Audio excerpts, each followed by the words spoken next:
All right, let's continue now. We are at filtration, okay? Yes. So filtration, can you read the filtration, please? Quá trình lọc. But I don't see anything in the screen. Oh, sorry, I forgot to share screen. There you go, share screen. Right. Okay, you can do it now. Filtration is a passive process. Filtration is a passive process in which water and solute are forced through a membrane by Hydrostatic or hydrostatic fluid pressure. pressure. For example, fluids and solutes filter out of the capillaries in the kidney and into the kidney tubules because the Tubules. blood It's pressure tubules. Tubules.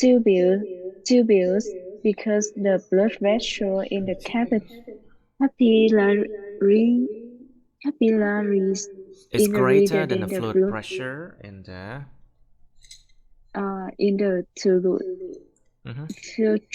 Filtration is not It's not selective. selective. Is not selective.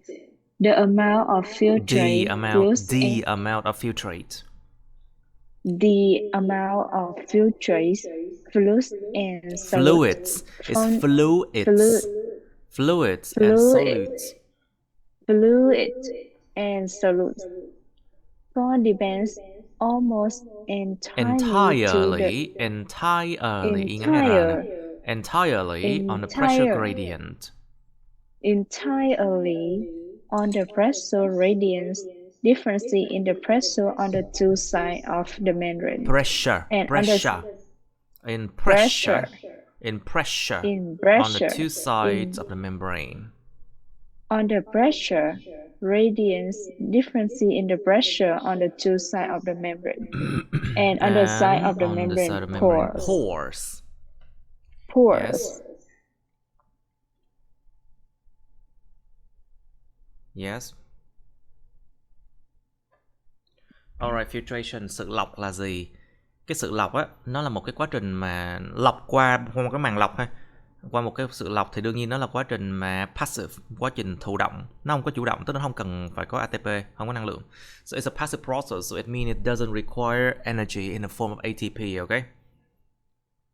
So water and solutes. What are solutes? Solutes are the thing that can dissolve itself in a solution, in a solvent like water for example.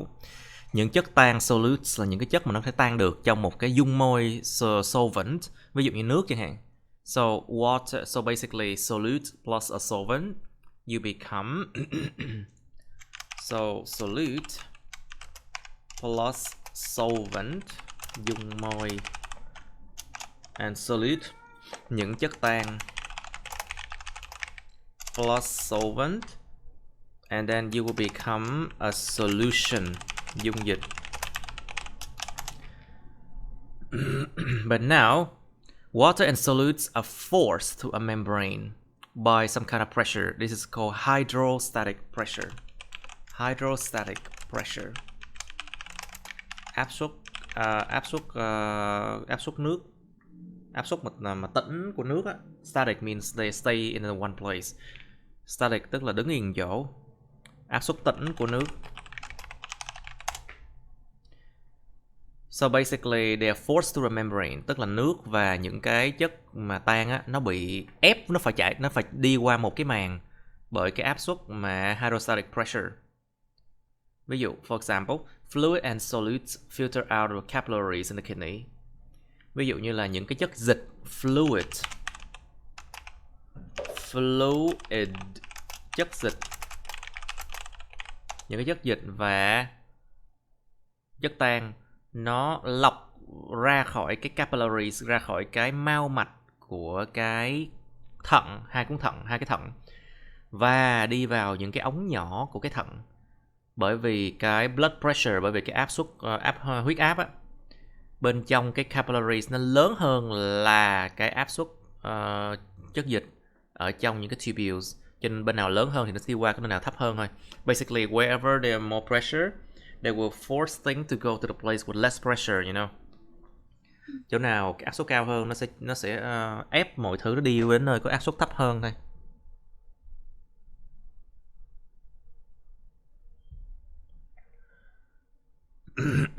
Yep. Filtration is not selective, remember. Cái sự lọc á, nó không có mang tính chọn lọc cho lắm. Because basically they just filter out. Like bigger molecule get stuck, they cannot get out, but a lot of smaller things can get out, you know. Cái filtration nó chỉ dựa vào cái kích cỡ của phân tử thôi. Phân tử bự quá không qua được. Nhưng mà rất nhiều thứ nhỏ nó vẫn hay qua được, cho nên nó không mang tính chọn lọc lắm. So filtration is not very selective. It's not selective because big molecules get through, like for example, cells are so big it cannot get through, okay? Tế bào không có ra được, không có bị lọc ra được. Or big proteins should not get through, những protein bự không thể qua được chẳng hạn. But glucose can still get through. Water, of course, ions, of course, a lot of things can get through. So it's not very selective. Rất nhiều thứ có thể thông qua được. Nhưng mà cái sự filtration là nó không có selective nha, không mang tính chọn lọc. The amount filtrate, cái lượng mà filtrate. What is filtrate? Filtrate nó là cái thứ được lọc ra. Cái thứ sau khi được lọc. Cái thứ sau khi lọc ra. Cái thứ mà sau khi lọc ra, cái mà được lọc rồi á, nước lọc á. Cái thứ mà sau khi lọc ra filtrate. The filtrate is whatever that has already been filtered out. The amount of filtrate with its fluid and solute form depend almost entirely on the pressure gradient. Cái lượng mà nước mà lọc ra nó sẽ phụ thuộc gần như hoàn toàn vào cái gọi là sự chênh lệch về áp suất. We call it pressure gradient. Sự chênh lệch áp suất giữa hai bên. There's a pressure gradient between the two sides. And on the size of the membrane pores. Và dựa vào cái kích cỡ của cái những cái lỗ trên màng. So of course, the bigger the holes, the bigger the pores, the more thing can get through, of course. Cái lỗ trên màng nó càng bự, càng to thì mọi thứ nó càng đi qua được dễ dàng hơn. Và đương nhiên áp suất hai bên nó càng lớn thì mọi thứ nó càng qua lẹ hơn thôi. Nó bị đẩy qua nhanh hơn thôi. Like the higher the pressure gradient between two sides, the faster thing can get through, of course. And also depend on the size of the pores, you know. Okay, this one is just like activity that you observe in a lab, you know. Yeah. Now, let's talk about active processes. Bây giờ qua cái phần gọi là những quá trình mà chủ động đi. So, active processes. So, of course, active processes use ATP, right? Đương nhiên là quá trình chủ động nó phải xài năng lượng ATP rồi. Okay, can you read it, please? Whenever a cell uses the bond energy. Whenever a cell uses the bond energy of ATP to move substances across its boundaries, the process is an active process. Substances moved by the active means are generally unable to pass by the diffusion. They may not be lipid soluble. They may be they too may large. not be lipid soluble. They may not be lipid soluble. They may be too large to pass through the membrane channels, or they may have to move against rather than with a concentration gradient. Concentration gradient. Concentration gradient. Concentration gradients. There are two types of active processes, active transport and vesicular transport. Vesicular transport. Vesicular transport. Vesicular transport. Bất cứ khi nào một cái tế bào nó sử dụng cái năng lượng liên kết ATP để mà nó di chuyển những cái chất á, xuyên suốt những cái giới hạn, tức là những cái màng của nó, thì cái quá trình này nó gọi là một quá trình chủ động, active process. Những cái chất á, nó di chuyển bằng cái cách mà chủ động, active means á, thì nhìn chung nó không thể nào mà nó băng qua bằng cái cách mà đơn thuần là thẩm thấu được. Tức là sao? Chúng có thể là nó tan trong dầu đấy. Chúng có thể không tan được trong dầu, tức là không băng qua màng được. Bởi vì màng là phospholipid là dầu không, toàn là oil, toàn là fat không à. Basically, if substances that cannot get through the membrane easily because they are not fat soluble, you know, the membrane itself is phospholipid, right? Which is very fatty. So if the substances that are not lipid soluble, they cannot get through the membrane easily. So they cannot pass by diffusion. Nó không thể băng qua bằng cách mà nó thẩm thấu đơn thuần được. They may be too large to pass through the membrane channels. Hoặc cũng có thể là nó quá to, những cái chất đó quá to để nó băng qua những cái kênh protein ở trên màng. Or they may have to move against rather with a concentration gradient. Hoặc là nhiều khi cơ thể lại cần phải di chuyển mấy cái chất đó kháng lại cái nồng độ khác biệt. Thay vì là đi thuận chiều nồng độ khác biệt thì nó lại phải đi kháng lại. Nó có cái nhu cầu như vậy.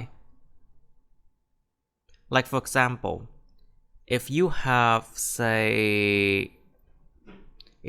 say a lot of glucose in the blood, but in the filtrate of the kidney you have a very few glucose, for example, the body still need to get back those glucose into the blood, even though it's against concentration gradient.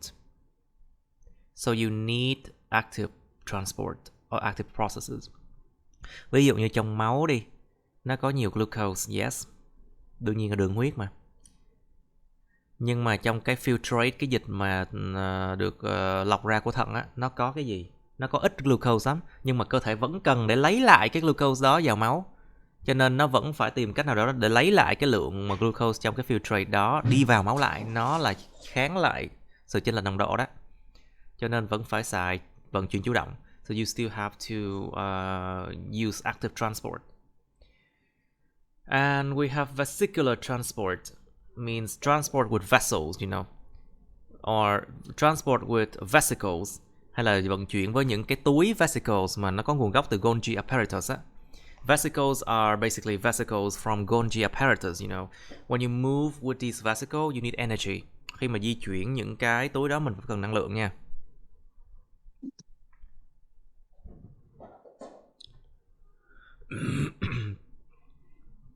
Okay, let's do active transport now. Can you read it, please? Active transport, like carrier Mediated, like carrier mediated, facilitated diffusion. Facilitated diffusion. Active transport requires carrier proteins that combine specially with the transport substances. Active transport substances. Active transport substances. Active transport may be primary. Substances. Active transport may be primary, driven directly by hydrolysis. Driven nha. Primary, driven directly by hydrolysis of ATP. Driven directly by hydrolysis of ATP. By hydrolysis, nhấn 2 á. Hydrolysis. Let me check this one.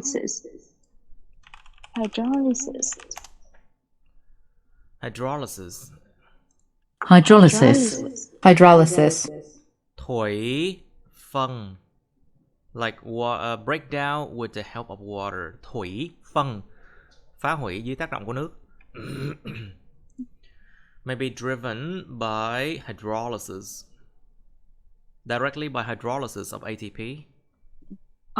Secondary ripening indirectly by energy stored in the ionic gradients.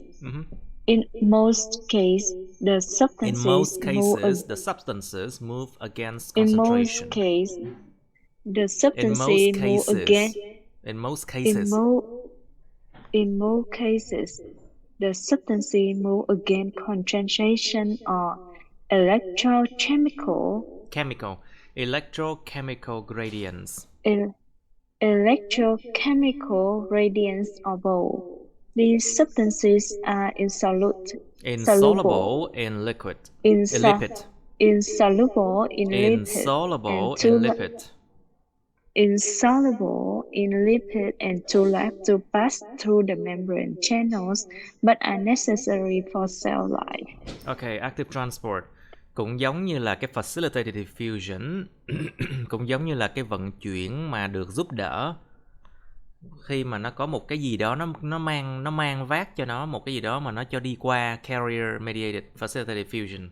Ví dụ như là một cái ion channel chẳng hạn, hoặc là một cái cách nào đó mà ví dụ vesicle chẳng hạn.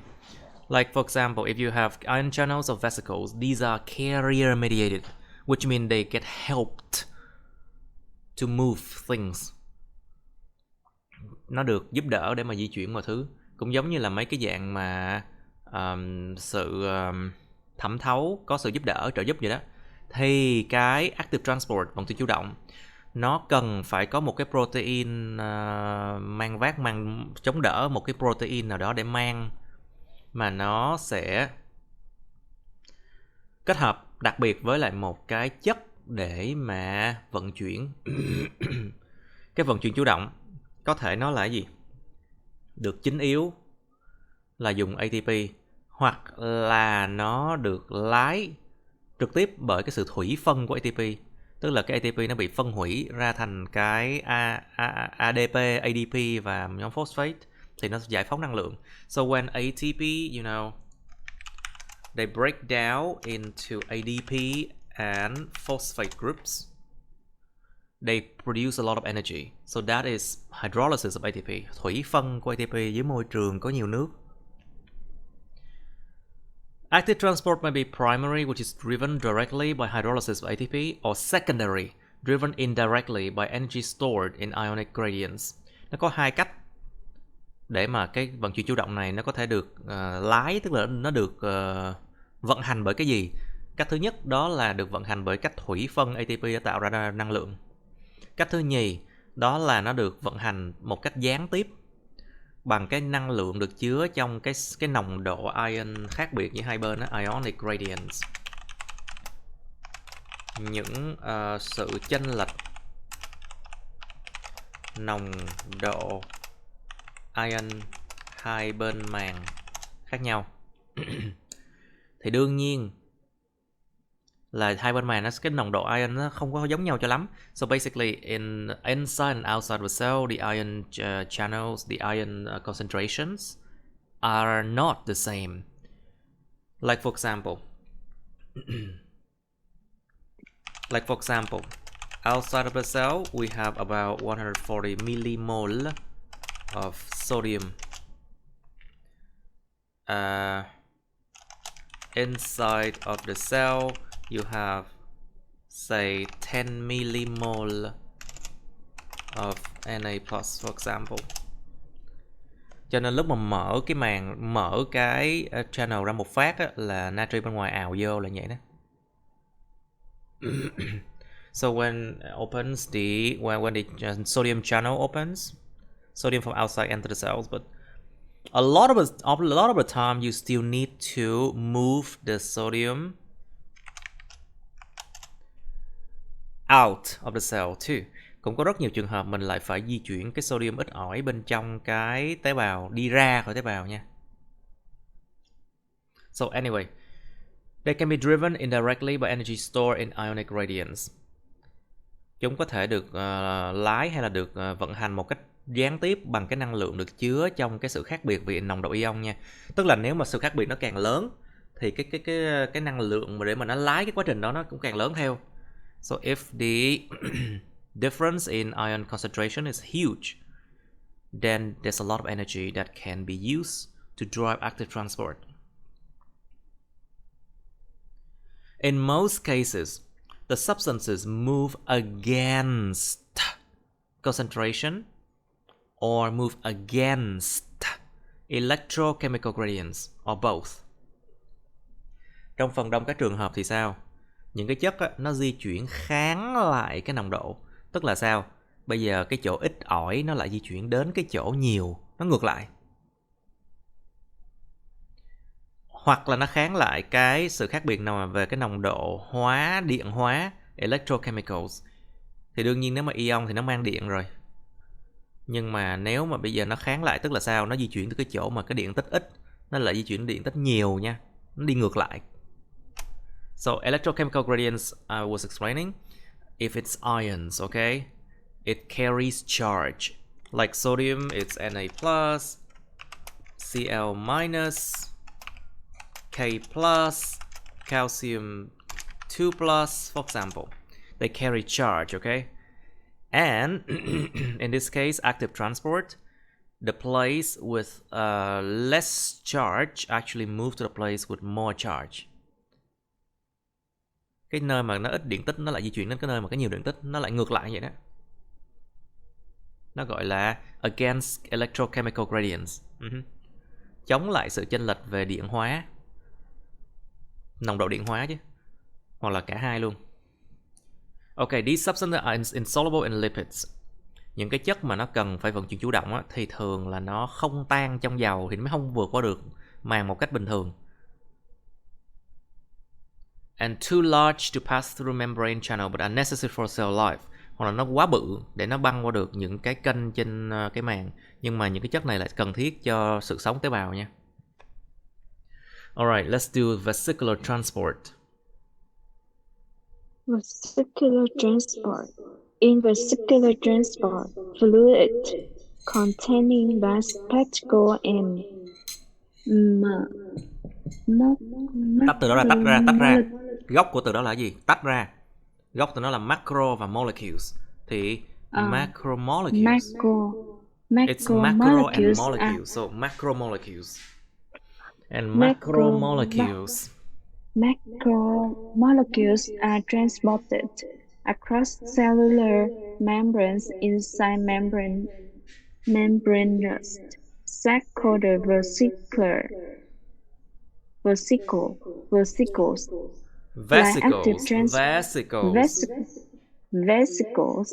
Like active transport, vesicular transport moves substances into the cell. Endocytosis and out of the cell. Exocytosis. Vesicular transport requires energy, usually in the form of ATP, and all forms of vesicular transport involve protein-coated vesicles to extent. What? Protein gì? Protein coated vesicles. Protein coated vesicles to some extent. To some extent. Ok. Trong cái vận chuyển mà cần vesicles á. Oh my god, my cat just pooped. It smells bad now. Trong cái vận chuyển mà gọi là cần vesicles thì sao? Trong cái vận chuyển mà cần những cái túi vesicles á, thì những cái chất dịch nó chứa những cái tiểu thể nhưng mà rất là bự, large particles, hoặc là những cái đại phân tử. Nó được vận chuyển dọc cái màng tế bào. Ở trong những cái túi có màng riêng, nó gọi là những cái vesicle. Thì nó đến từ đâu? Of course, these vesicles come from Golgi apparatus, right? Túi này đương nhiên đến từ bộ máy Golgi rồi. Like active transport, vesicular transport moves substance into the cell or out of the cell. Cũng giống như vận chuyển chủ động vậy đó. Thì cái vận chuyển dựa vào cái vesicles, nó sẽ di chuyển chất đi vào tế bào. Nó gọi là endocytosis, nhập bào. Endocytosis. Và đi ra tế bào, out of the cell. It's called exocytosis, xuất bào. Vesicular transport requires energy. Vận chuyển có vesicle đương nhiên nó cần năng lượng rồi. Thường là dưới cái dạng ATP. Và tất cả các dạng mà vận chuyển có vesicles, nó đều là có được cái gì? Nó có những cái vesicle mà nó bao phủ bởi một lớp protein đến một cái mức độ nào đó. Of course, the vesicle themselves are coated with protein somehow, you know, nó được bao phủ lớp protein nào đó. Okay, continue please. There are three types of endocytosis. There are three types of endocytosis. Three. Three. Oh, just a moment, please. Just a moment. Okay, there are three types of endocytosis. Three types. Three types. Three types of endocytosis: phagocytosis, Pinocytosis, pinocytosis, and receptor-mediated receptor endocytosis. mediated endocytosis. Receptor-mediated endocytosis. In phagocytosis, cell eating. Eating, y kéo dài.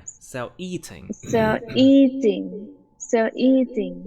The cell engulfs some relatively large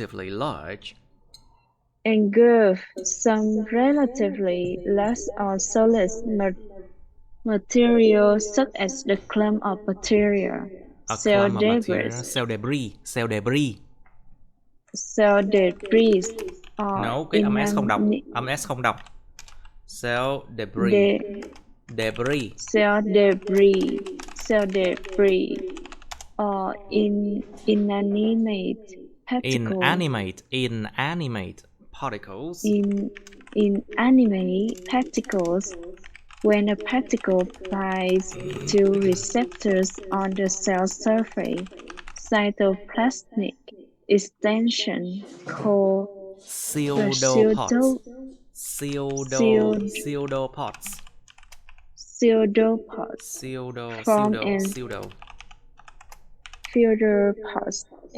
form and flow around the particle. This produces a vesicle called a phagosome. This produces a vesicle called a phagosome. In most cases, the phagosome then fuses. The phagosome then fuses with the lysosome, and its contents are digested. Its contents are digested. Danh từ. Its contents are digested. Indigestible contents are ejected from the cell.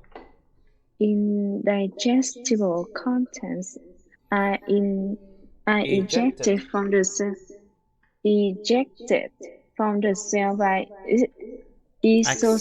exocytosis. Ok, có 3 loại nhập bào nè. Thứ nhất là phagocytosis, pinocytosis và cái nhập bào mà có sự giúp đỡ của một cái bào quang cảm nhận nào đó, receptor mediated endocytosis. Phagocytosis. Phago là ăn, cytosis là quá trình của tế bào khi mà tế bào nó ăn. Cell eating thì nguyên một cái tế bào này nó nuốt chửng một cái cục vật chất nào đó lớn và to bự và đặc. Ví dụ như một cái đám vi khuẩn chẳng hạn, hay là một cái đám mà mảnh vỡ của tế bào chẳng hạn, hoặc là những cái tiểu thể không chuyển động. Nó ăn một cái gì đó rất là to bự nha. Khi một cái tiểu thể nào đó nó dính vào cái bào quang cảm nhận nằm trên cái bề mặt của tế bào, thì những cái chỗ mà cái màng tế bào á, nó bắt đầu nó mở ra, bắt đầu nó nó giãn nở ra, xong rồi nó làm sao, nó tạo thành những cái gọi là chân giả pseudopods, và nó bắt đầu nó bao phủ và nó bao vây cái tiểu thể đó. Điều này nó tạo ra một cái lớp mà gọi là polyp vesicle, nó tạo ra một cái túi được gọi là phagosome. Gọi là cái gì, thực thể đấy vậy, phagosome nha. Some là một cái thể nào đó, phago là ăn. Ở phần đông các trường hợp cái phagosome đó nó hòa lẫn với cái lysosome luôn, lúc đó thì là tiêu hóa luôn, tại vì lysosome có enzyme tiêu hóa mà. Lysosome contain digestive enzyme, so when it fuses with the lysosome, its contents are digested. Những cái phần trong đó bị tiêu hóa hết. Indigestible contents, những cái thứ mà không tiêu hóa nổi thì sao? Ejected from the cell by exocytosis. Nó bị đẩy ra khỏi tế bào bằng cách mà xuất bào. Okay, in pinocytosis, cell drinking, please. In pinocytosis cell ranking, also called fluid phase endocytosis, Also the cell called fluid phase endocytosis. also called fluid phase Phase endocytosis. endocytosis, the cell gulps a drop of extracellular fluid. The cell gulps a raft of extracellular Fluid. fluid, fluid containing dissolved molecules. Since no receptors are involved, the process is non-specific. Unlike the phagocytosis, pinocytosis is a routine activity of most cells, allowing them a way of sampling the extracellular fluid. It is particularly important in cells that absorb nutrients, such Yes. as cells that line the intestines. Intestine. Intestine. Intestines. Let line the intestines. Intestine. Intestines. Intestine. Ok, Intestines. pinocytosis hay còn gọi là sự uống của tế bào thì nó có thể gọi là cái sự mà nhập bào nhưng mà lại là cái thể lỏng, nhập bào thể lỏng, tức là cái tế bào nó thay vì nó ăn là nó uống thôi. Nó cũng là một dạng nhập bào. Thì cái tế bào nó hút nó giống như hút một miếng, nó hút một cái giọt của cái chất lỏng bên ngoài tế bào mà nó chứa những cái phân tử được hòa tan trong đó. Thì cái uống tế bào, cái vụ mà uống này á, nó không hề là liên quan gì đến cái receptor hết, nó chỉ uống thôi, nó không cần phải có receptor gì hết. Cái quá trình này nó không có cụ thể đâu nha, tức là nó cứ húp được miếng nào húp, không cần biết húp cái gì. It doesn't need to know what it is drinking, you know, non-specific. So unlike phagocytosis, pinocytosis is a routine activity of most cells. Không giống như là cái quá trình mà thực bào ăn vô, thì cái quá trình mà uống nước của tế bào này, pinocytosis này, nó là một cái hoạt động thông thường của phần đông tế bào, nó đều làm việc này cả. Cho phép chúng một cái cách để mà nó lấy mẫu, sampling là lấy mẫu. So they take a sample of the extracellular fluid, nó lấy một cái mẫu của cái dung dịch mà bên ngoài. It is particularly important in cells that absorb nutrients. Đặc biệt, cái điều này đặc biệt quan trọng trong những cái tế bào mà nó hấp thụ dưỡng chất. Ví dụ những cái tế bào mà nó nằm ở xuyên suốt cái đường ruột chẳng hạn. Nó phải biết được là cái môi trường bên trong ruột có cái gì để mà nó có hút hay không hút. Tại vì lỡ đâu trong ruột mình ăn nhầm những thứ bậy bạ sao? Mình hút vô cái chết sao?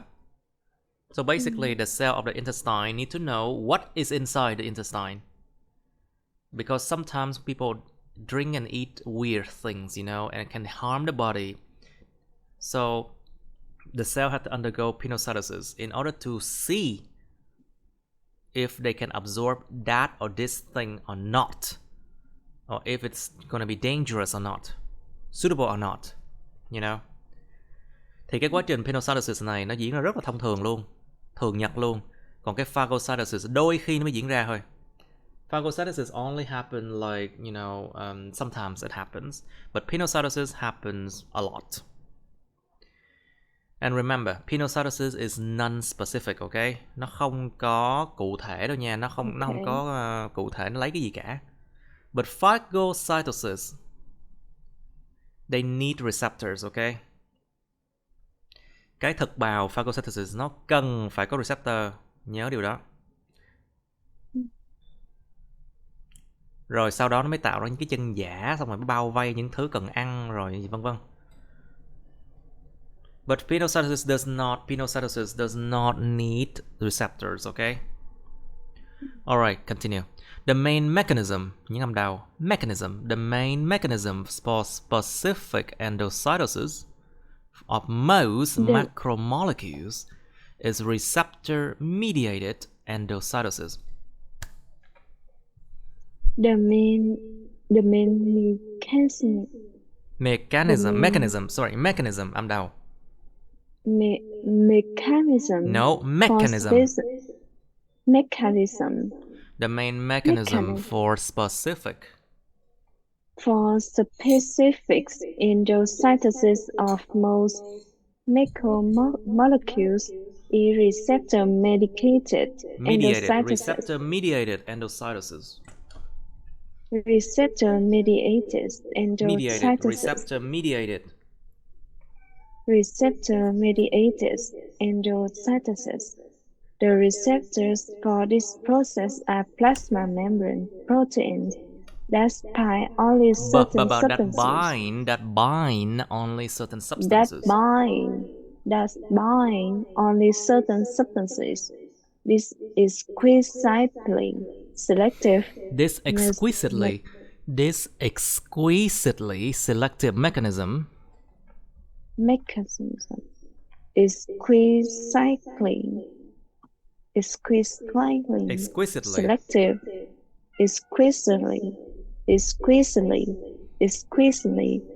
selective mechanism. Selective mechanism. Mechanism. No.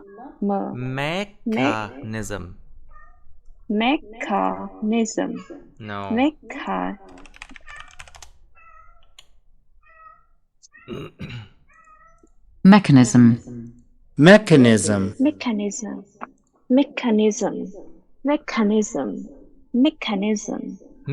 Mechanism allows cells to concentrate material.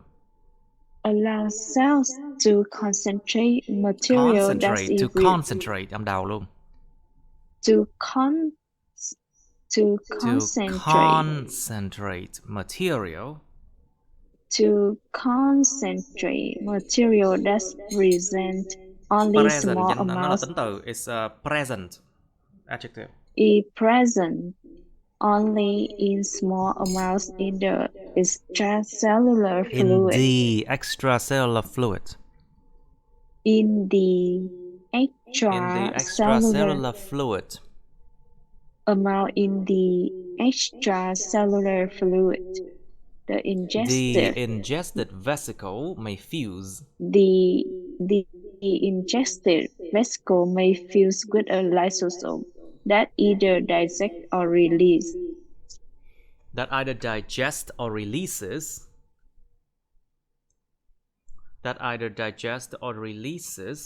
Its contents. Or it may be transported across the cell to release its content by exocytosis. Contents by exocytosis. The latter case is common in endothelial cells lining blood vessels. Because it provides a quick means to get substances. It provides a quick means to get substances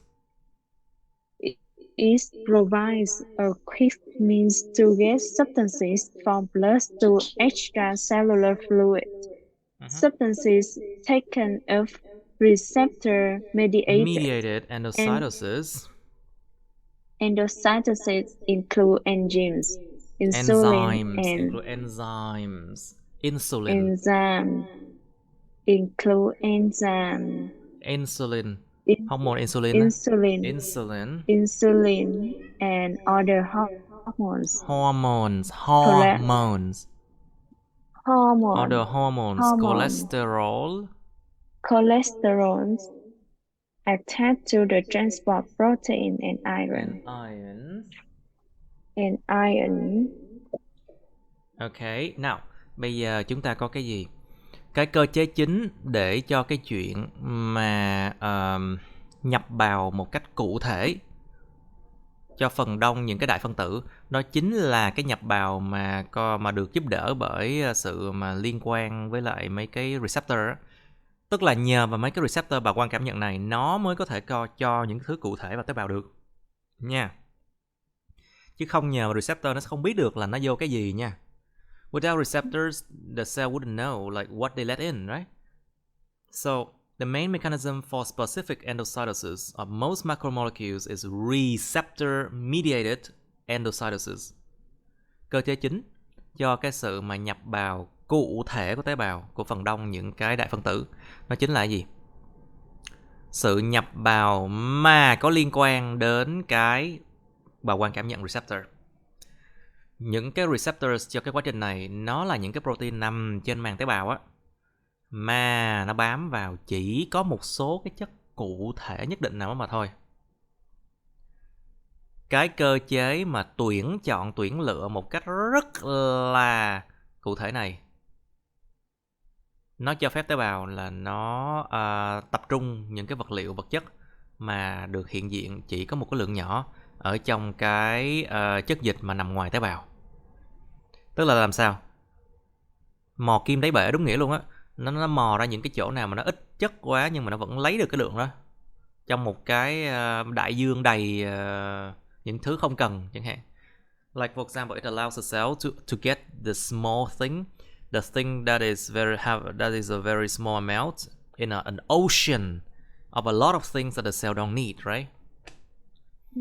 The ingested vesicles, những cái túi mà được nuốt vào, được những cái túi mà được tiêu hóa, được lấy vào á, nó có thể nó hòa lẫn với cái lysosome thì nó sẽ dẫn đến cái đoạn là tiêu hóa, hoặc là nó thả những cái thành phần nó ra nếu không tiêu hóa được, hoặc là nó có thể được di chuyển dọc theo tế bào để mà nó thả ra cái thành phần của nó bằng cách mà xuất bào.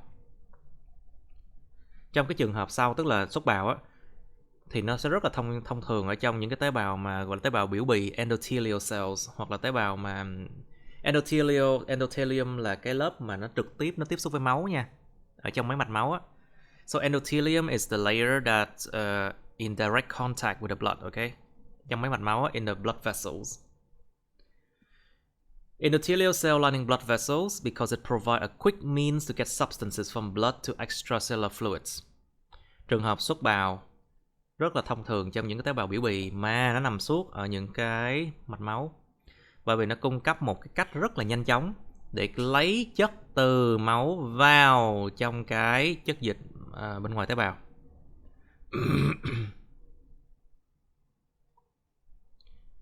Trong cái trường hợp mà gọi là ăn vô nhưng mà nó sẽ vận chuyển khắp tế bào để mà nó thả cái thành phần nó ra bởi Exocytosis, thì mình đang nói về cái trường hợp này. Substances taken up by receptor-mediated endocytosis include enzyme, insulin and other hormones, cholesterol attached to transport protein and ions. Những cái chất mà được lấy bởi cái sự nhập bào mà có liên quan đến receptor này, nó bao gồm gì? Nó phải cảm nhận ra được những chất đó nhờ vào receptor. Thì những cái chất đó là gì? Enzyme nè, hormone insulin và những hormone khác nè, phân tử cholesterol mà nó đính kèm với một cái protein transport vận chuyển nào đó, và sắt.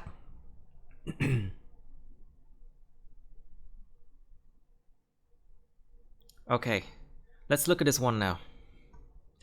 You see phagocytosis, it eats something very big, right? Cái tế bào ăn cái gì đó rất là lớn nè. And you need receptors, a lot of receptors here to feel that big thing you are about to eat. Cần rất là nhiều cái receptor để cảm nhận cái gì mình đang chuẩn bị ăn. And then the cell membrane becomes like pseudopods. Cái màng tế bào nó biến thành cái gọi là chân giả nè. And then surround the thing that about to eat, right? Phagosome here. Okay, for cell drinking, this is cell eating, okay? Này là ăn nè, còn này là uống nè, pinocytosis. The cell just takes some fluid from the outside of the cell into vesicles. Tế bào nó chỉ lấy một vài những cái chất bên ngoài thôi, nó giống như là lấy mẫu đó. Sau nó bỏ cái vesicle như vậy. Okay, next one, receptor mediated endocytosis. Trong cái trường hợp nhập bào mà có dính líu liên quan đến receptor thì sao? So receptor, they will bound to any the substance very specific. Mấy cái receptor nó sẽ bám vào những cái chất này một cách rất là cụ thể. And then what? And then the cell membrane will become vesicles like this. Cái màng tế bào bắt đầu nó nhéo vào bên trong như này, nó tạo thành những vesicle như vậy.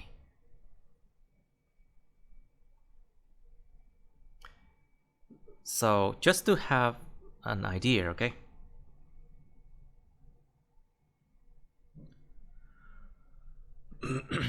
So here, in phagocytosis, cell extensions flow around the external particles and enclose it within a phagosome. Nè, trong cái nhập bào, trong cái sự ăn nè của tế bào nè, những cái chỗ mà nó kéo dài của màng tế bào nè, nó chảy xung quanh, tức là nó bắt đầu nó bao vây xung quanh cái tiểu thể ngoại bào này, tức là cái thứ bên ngoài này nè, và đóng nó lại trong một cái gọi là phagosome. Trong cái pinocytosis, sự uống của tế bào nè, những chất dịch và những cái dissolved solids, những cái chất tan mà được hòa tan á, đi vào tế bào trong những cái túi nhỏ như thế này. Nó giống lấy mẫu đó, like sampling, you know. In receptor-mediated endocytosis, specific substances attach to cell surface receptor and enter the cell in protein-coated vesicles. Trong cái nhập bào mà có liên quan đến receptor như thế này, những cái chất rất là cụ thể nó mới đính vô mấy cái receptor này. Nó nằm trên bề mặt tế bào này. Và nó đi vào tế bào trong những cái vesicle mà có bề ngoài là có protein. These are vesicles with protein coated, you know. Where are these protein from? These receptors. Mấy cái protein đến từ đâu? Đến từ mấy cái receptor chứ đâu. Tại vì bản chất cái receptor nó cũng là protein luôn. Remember, receptors itself are proteins, right? Is it understandable? Yeah. Okay, good. And exocytosis, can you read this one and we are done with today? Exocytosis is a vesicular transport process that ejects substances from the cell into the extracellular fluid. The substance to be removed from the cell is first enclosed in a protein-coated vesicle called a secretory vesicle. In most cases, the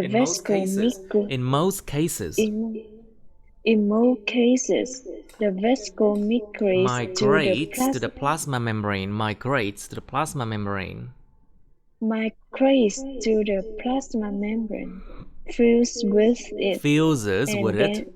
Fuses with it, and then ruptures. Spilling its contents out of the cell. Spilling its contents out of the cell. Yeah. Spilling its contents out of the cell. Contents out of the cell. Exocytosis is used for hormone secretion.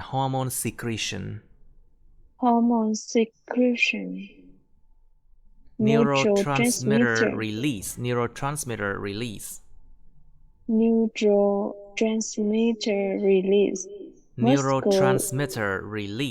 Mucus secretion. And ejection of waste.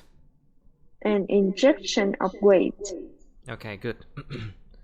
Alright, cái xuất bào á, nó là một cái quá trình vận chuyển mà cần vesicles, mà nó phóng thích ra eject những cái chất từ tế bào ra đâu?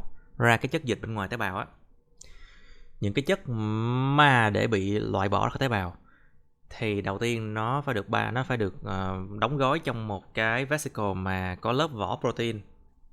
Nó được gọi là secretory vesicle. Secretory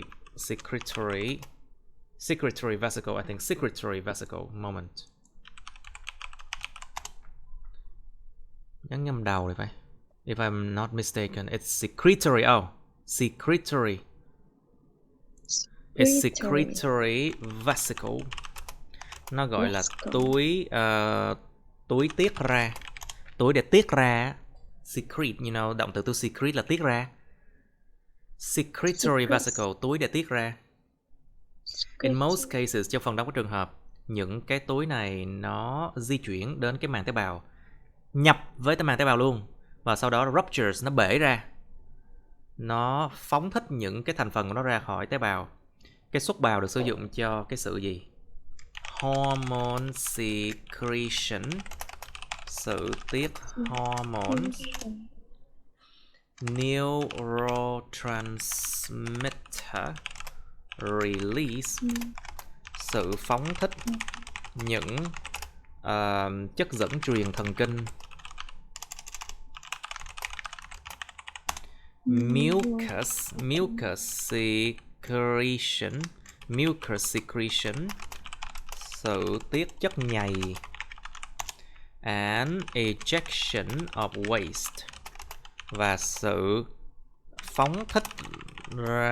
phóng thích ra những chất thải, sự phóng thích chất thải ra.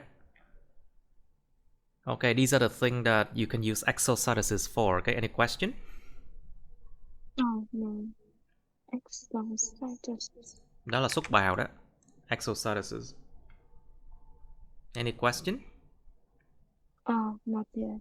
Okay, then we can okay, this one is for you, okay? Cái này em phải tự làm nha, I think. Yeah. Well, this one you have to do it yourself, I guess. Or maybe we can do it next time and then we go to 6, okay? Okay. Maybe next time we do this one and then we go to 6 then, I think. Okay. Okay, I'll see you then. Okay, that's the end of my videos. Please like, share this video with your friends, subscribe to my YouTube channel, and press on the bell button next to the subscribe button so you can get notified about my new uploads, okay? You can also press follow my Facebook, but please don't add me on Facebook as friends, okay? Cảm ơn các bạn đã theo dõi nha. Các bạn hãy nhấn vào like, chia sẻ video này bạn bè các bạn. Nhấn vào nút đăng ký kênh YouTube mình và nút cái chuông kế bên cạnh để đăng ký kênh á, để mà các bạn sẽ được thông báo về những video mới nha. Các bạn cũng có thể nhấn vào nút theo dõi Facebook mình, nhưng nhớ đừng kết bạn Facebook mình nha. Thank you and see you. Bye.